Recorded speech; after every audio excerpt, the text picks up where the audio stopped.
Well, we've got someone waiting backstage who has a lot of personality, and that's singer Tracy Marie, ladies and gentlemen.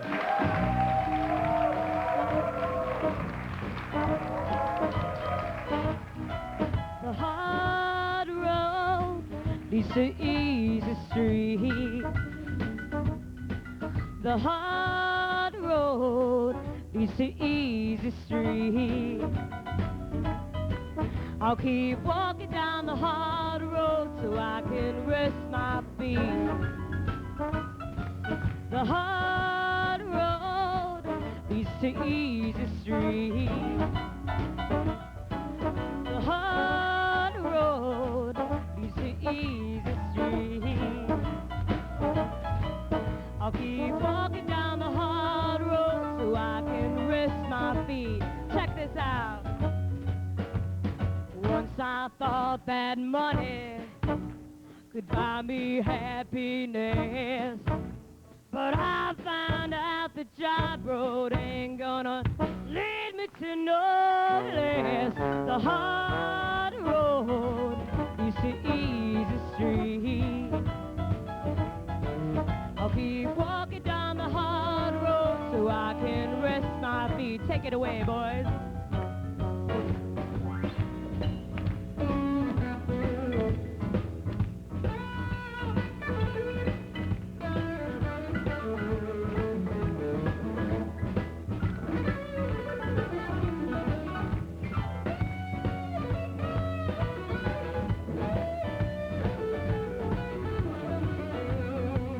I thought my man could take away my blues, but I found out that Main Street leads to Lovely Avenue. The hard road is the easy street. I'll keep walking down the hard road so I can rest my feet.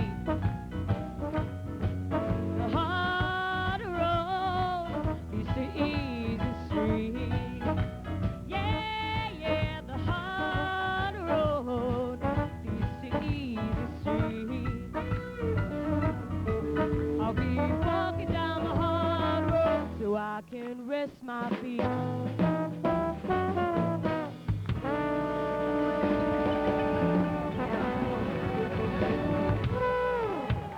over, girl. Front of a seat.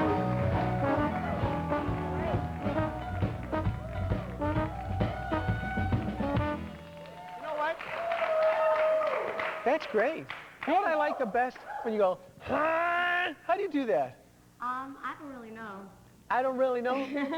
Well, sing that one line where you make your voice like that, that sexy bluesy voice.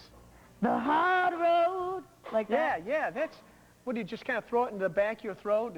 Yeah, it's kind of like in my throat. It's kind of like if I did it too much, I might lose my voice, but it's like right on the edge of pain. Okay, on the edge of pain. Right. By the way, put singers on the spot. Yeah. The Edge of Pain. That's a new soap opera coming out, isn't it? It is, yeah. The Edge of Pain. Oh, well.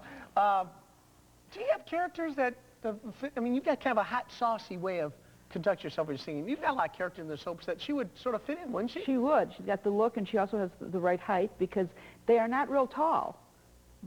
Most of the actresses on soaps are not real tall because of lighting things. I didn't know that. The dark looks. And do they like stand on things when they're doing a kissing scene with someone tall? Sometimes they do, but not real often, and you know, they kind of try to match with the actor. And they have them that sing, but a lot of the actors don't want to sing because they say it squashes and it doesn't sound right. But there's a girl in One Life to Live, Cassidy Pye, who's got a great voice, and it sounds like her voice. Yeah. Early Days of Our Lives, too. Yeah. She's pretty great. good. Favorite character. All right, Tracy, when you're singing like that, I mean, it's got kind of a sexy tone to it. So do you find that you're singing at a venue somewhere and like guys are coming up afterwards and hitting on you, that sort of thing? Never happened. Never happens. No, what do you do in cases like that? Just act as friendly as possible. You know, sometimes well, not I as like friendly it. as possible. Sometimes, well, yeah, as possible, but yeah. Sometimes I like it. I mean, if I don't like it, then I kind of avoid the person. And are you a single person or are you a married person? I'm single. You are single. So do you find yourself striking up relationships very carefully under certain circumstances while you're out singing? Actually, you'd be surprised like how uneventful the love life of Really? musicians. See, people well, think, in my experience, people think female that, you musicians. know, there's a good-looking singer up there and you're singing these sexy songs. People think that, you know, the people are throwing their phone numbers at you and throwing their hotel keys at you and that sort of thing. No, I've never actually had a hotel key thrown at me. Okay. I'll say that. What's the strangest thing that's happened when you've been out Oh, singing? wow, that put me on the spot. I can't think of it. I guess I met, I got to perform with Buddy Miles in New York City, and he didn't tell me that I was going to be performing. I was an audience member, and it was like 2 in the morning, this horrible snowstorm outside. We were actually at the Stone Pony in Asbury Park, New Jersey, and he says, you know, somebody had told him that I was in the audience and I was a singer, and he called me up on the stage, and I wasn't expecting it. I'm like half asleep at the door waiting for my friends. I'm like, 2 o'clock in the morning? yeah, and big snowstorm. And then what ended up happening was there was only just a few people there because it was so late and there was this horrible snowstorm.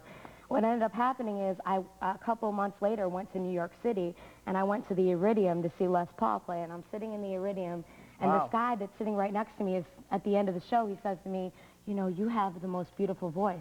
And I'm like, thank you. And I'm used to that here in Cleveland because I perform around Cleveland a lot. But Sure. I'm thinking to myself, wait a second, I'm in New York City, and I've never sang in New York City. That one time, you know, in Asbury Park, it happened that he was one of the few people Was that it was Les at the Paul? Stone. No, he was just a guy that had happened to have been at the Stone Pony a few months earlier. Oh, Out that's of just a perfect. few people, 8 million people in New York City, a club that holds 300. The guy sitting next to me was one of 20 people that saw me. you. Yeah. That's funny. Okay, So- we'll be back after these messages with more of Tracy Marie.